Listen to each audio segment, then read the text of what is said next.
What's going on, everybody? Welcome to the Performance Plus Programming Podcast. And today we're switching roles here. So typically Coach Johnny B is either interviewing myself or Pamela about a certain topic, but today we are talking about something that is 100% not Pamela or my skill set, and that is zone 2, the long, steady state cardio stuff. That's what Johnny lives for. And we're going to talk about why more CrossFit athletes need to be doing zone 2 style of fitness training. So just for some background here on why we're talking about this. So we just got back from the CrossFit Games, and Johnny, Pamela, and I were actually joking around a lot at the games when we were hanging out on how like the three of us have complete opposite interest in the fitness space. Like Johnny wants to go for the long run, really long, grindy Metcon, but hates doing barbell-based stuff. I hate the long, steady state stuff. I love the barbell. I think anything over 5 reps of the barbell is cardio. And then Pamela doesn't want to do that long stuff. She doesn't want to lift heavy. She just wants to swing around on the pull-up bar or walk on her hands, those sorts of things. So like if you have a Venn diagram, we are all three like the outliers there that somehow like pull this together for CrossFit right in the middle. And into one thing, which I think is hysterical because Pamela is obviously from a, like at least a visual standpoint, much fitter than both of us. And so I feel like maybe we're missing it there with, we should just be hanging on rings and bars and getting upside down and we'd be good. Meanwhile, I can barely stand up because my knees are so achy from long runs right now. And you get a tweak back from pulling 600 pounds. We're missing it. We should be on the gymnastics, but yeah, we're talking about zone 2 cardio. And the reason that I think it's important is because if you take observationally and then measurably with CrossFit athletes is probably the least trained thing. So especially in general population, we go do Metcons every day. Most people love a 6 to 9 minute workout that has a heavy barbell and a gymnastics movement in it, but they don't. And going long is 12 to 15 minutes. Like they don't really train outside of that. And so they never, ever really hit this kind of like lower intensity heart rate piece where your heart is able to fully expand, get blood all the way in, and then pump it into the lungs. We're always using that kind of fast, like rabbit pitter patter pace of a heartbeat when we're training. So by not training that, we're leaving a big old fat hole in our fitness, which I always observe and think is funny.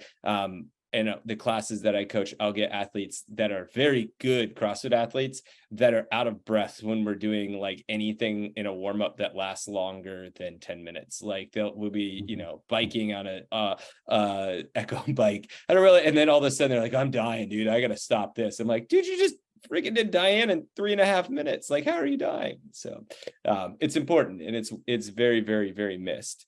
I think what were you going to say? Let's start by defining what zone 2 is for people that aren't really familiar with that terminology. So zone 2 is going to be different for every person, but it's a percentage of max heart rate. So most people are going to define that as somewhere in the neighborhood between like 30 and 50 to 55% of your maximal heart rate. And that, again, there's a whole maximal heart rate is going to typically be defined as 220 minus your age. Yeah, is kind of a decent starting point. General starting point, right? But then again, you have it's so different, super fit people. And the other problem with the zone 2 thing is every coach kind of uses different zones when you get into conditioning training. Some people use a 6-zone system, some people use a 5. So when we say that, we're talking about a 5-zone system. And at this pace, the important thing is more the physiology. So at this pace, something happens called eccentric ventricle hypertrophy, meaning the left ventricle of your heart gets bigger, and over time that eccentric stress on it creates an adaptation that makes it better at filling with blood and then pumping out. But it can only happen when we're working at that percentage, right? So when we start going faster, it's more of a concentric ventricle hypertrophy versus at that pace. And so if you're always just hitting a high anaerobic or high aerobic pieces, you're kind of missing this. And that aerobic base actually will make you faster without doing anything else. And in the endurance world, they start people like they'll start high level marathon runners and they'll say, hey, you're only allowed to run around this track as fast as you can stay on heart rate zone 2 based off your heart rate monitor. And they just keep progressing people slowly over time. It takes years and years and years to get an aerobic base built big enough where they can really go for a sub 2 hour marathon. But in CrossFit, we don't do that, right? Because it doesn't fit into a class structure to have everybody sit on a bike for an hour and just sit there and go kind of like slow. But it's important, so we should do it. Just to make sure we get those numbers right again, you said that it's generally defined as like 30 to 50% of somebody's maximal heart rate. 30 to 50% of somebody's maximal heart rate. So in order to do zone 2 cardio, do we have to have a heart rate monitor? No. An easy way to do it is you want to still be able to talk, but it should be like considered right at the edge of conversational. So like the end of your sentence, you're to kind of start trailing off because you need to breathe again or you're out of breath. And that's a really easy way to do it. There's guys out there like Brian McKenzie that are super into breath stuff that say like you should be able to, you're out of zone 2 if you go like more than a hard nasal in, hard nasal out breath. But I find that to be a little harder to do than just say like you're like with breathy conversations. Yeah, I think tracking the nose would be terribly difficult to do. I'd rather run with somebody or be with my workout partner and just make sure the whole time we can have a little bit of a conversation or track with a heart rate monitor. And heart rate monitors these days are also just so insanely cheap. Like you can find them for $40-$50 on Amazon that actually work pretty well. And then have a Bluetooth connection to your smartphone. So if you're somebody like me that literally needs to see numbers on an app telling me when I'm going too far, too fast, then pick up a heart rate monitor. I really struggle with zone 2 because I just want to take off and go. I was a football player. I was a pole vaulter. Prior to CrossFit, I don't think I'd ever run more than 50 yards in my life. So that's what I want to do. You could tell me we're running a 5K and you're going to see me run like a 5-second 40-yard dash to start it and then die for the rest of the 5K. So you're just straight into like neuromuscular power, like just pretty much all anaerobic and then die. The best thing I've ever done for my cardio was when my wife started to train for a half marathon, and she's a generally slow runner. I would force myself to run with her, and having to go obnoxiously slow was the only way that I could get myself to not go into pure on sprint zone.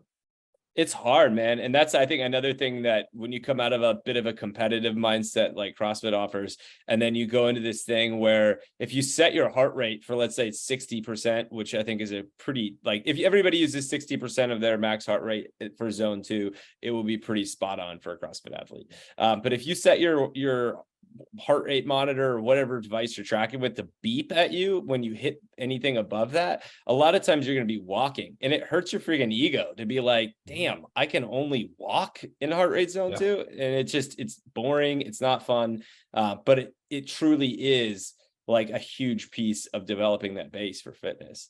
My zone 2 workout yesterday was 10 minutes on the rower, 10 minutes on the bike erg, 10 minutes really slow ski erg, and then a 20-minute run. And that run was run 100 yards, walk a minute. Because if I ran more than about 100 yards at that point in the workout, I was getting out of zone 2 and I had to stop and force myself to just do a decent paced walk. Did you feel like the heat had an impact? I don't know what time of day you were training, but it's hot in the South right now. That was 3 p.m. Yeah. In Charlotte. That sucked. So 100 yards, all of a sudden your heart rate's through the roof just because it's hot. Like that's it. And those are other variables that matter too. Like if you train in the morning or you train in the winter, it's going to be, you'll be moving faster and still staying in that zone. And in the afternoon, it's probably going to suck, especially if you're in the South and you're going to be walking a lot. But there are creative ways. I love that. Do you have any other things that you do personally for zone 2? It's usually some kind of combination of stuff like that. Like you're never going to get me to sit on a bike erg and do that for 45 minutes, unless I'm like watching TV simultaneously. I still like it to be this, moving between stations type stuff. I'm getting over the last bit of a back pain rehab issue. So one thing I was doing a couple of weeks ago was I would do my rehab exercises in a cycle like that. So every 5 minutes I was doing like 10 reverse hypers, a handful of bird dog rows, and then getting on the rower or something like that, so that I was getting my rehab done at the same time I was getting my zone 2 in, just stuff like that. When it comes to like your exercise selection, though, when you're doing zone 2, you got to think pretty low level stuff. Like you're not even doing an empty barbell thruster most of the time when you're talking zone 2. It's got to be fairly easy exercises in general. That's rucking or using a weight vest and doing like a fast shuffle is another great way. If you really struggle with like, I need to feel like some sort of suffering while I do this, you can stay in zone 2 and feel terrible from the rucking, but like get that aerobic benefit at that pace. So that's another weight vest on a couple weeks ago. Bent arms pumping, looking like you're power walking. You feel like a giant dork doing it, but it is a great way to stay really consistent in that zone. And you definitely look like a giant dork from a third party too. Like I have a neighbor that does this all the time. He like is in love with rucking. He does all the events. And when I see him going down the road, I'm like, dude, I don't care. I know you do 50 hours of rucking like in a row, but you still look ridiculous doing it. It's freaking funny. I love that idea of putting your rehab in there, because that's you like lowish level things like that with a little bike row that will keep your brain entertained. I do some arm pump stuff too. Like I'll hit some band tricep push down, some band hammer curls, and then short slow jog and turn that into a couple rounds. I just like mixing a bunch of stuff together.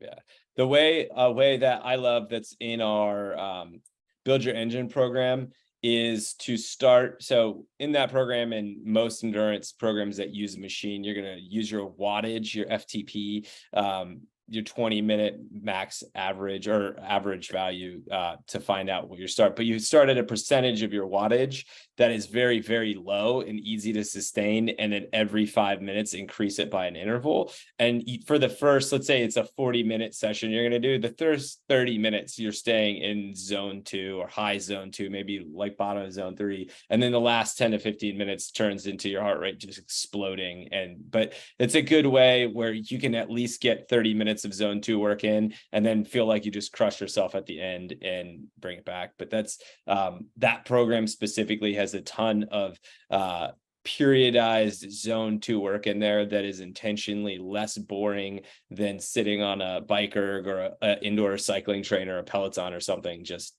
freaking staring at nothing, biking. Are you able to work? This is a totally side question, but are you able to work while you're doing zone 2? Can you answer emails? No, I can't.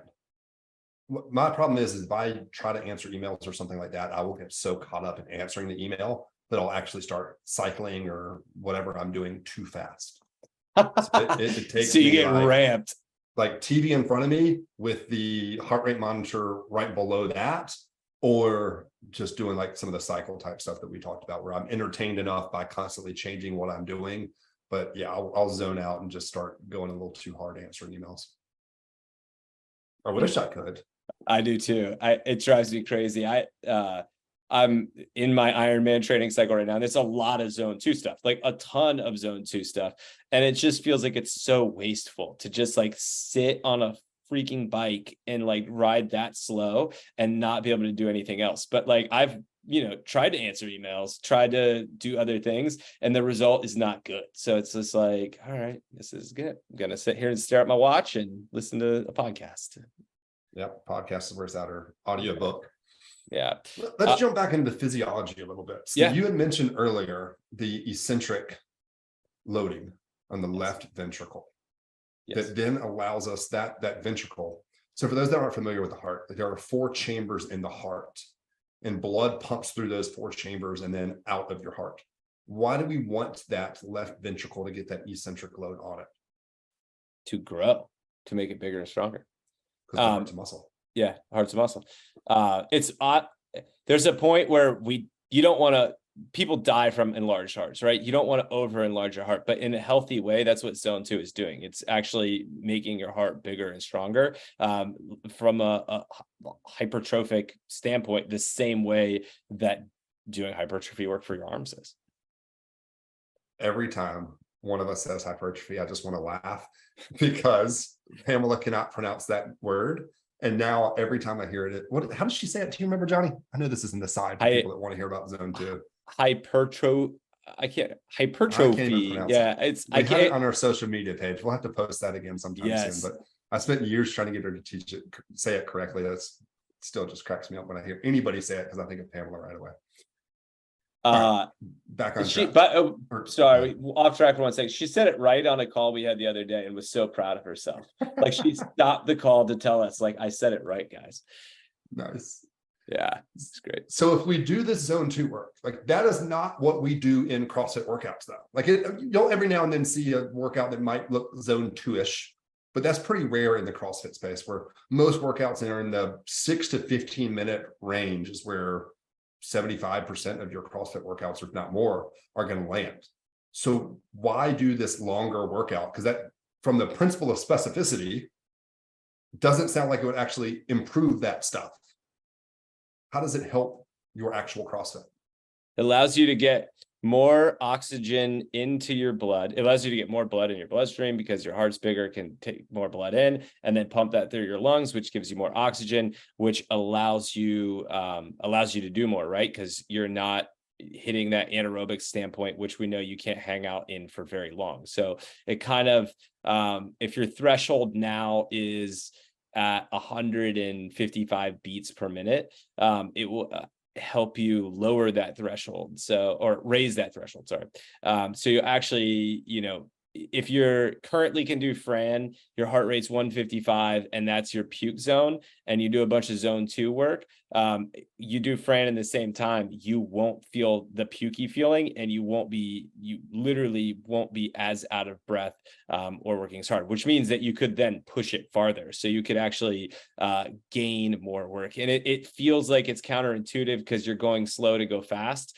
But like most athletes who just do zone 2 work will lower a 5K time considerably from just doing zone 2 work, because they're able to have so much more oxygenated blood circulating through their body when they're actually going faster. So when they have their heart going pitter patter as fast as it can, it's pushing more blood through, which is freaking cool.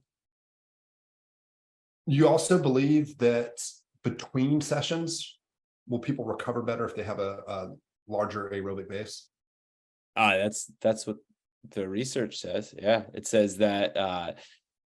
I'm trying to think of the study. I can't remember off the top of my head, but there is tons of research, especially done by companies that make lots of money. So Polar is one. So you want to take it with a slight grain of salt, but that says that if you have a larger aerobic base, that your muscle tissue and tendons will actually get better faster because they're able to have more oxygenated blood circulating through your body.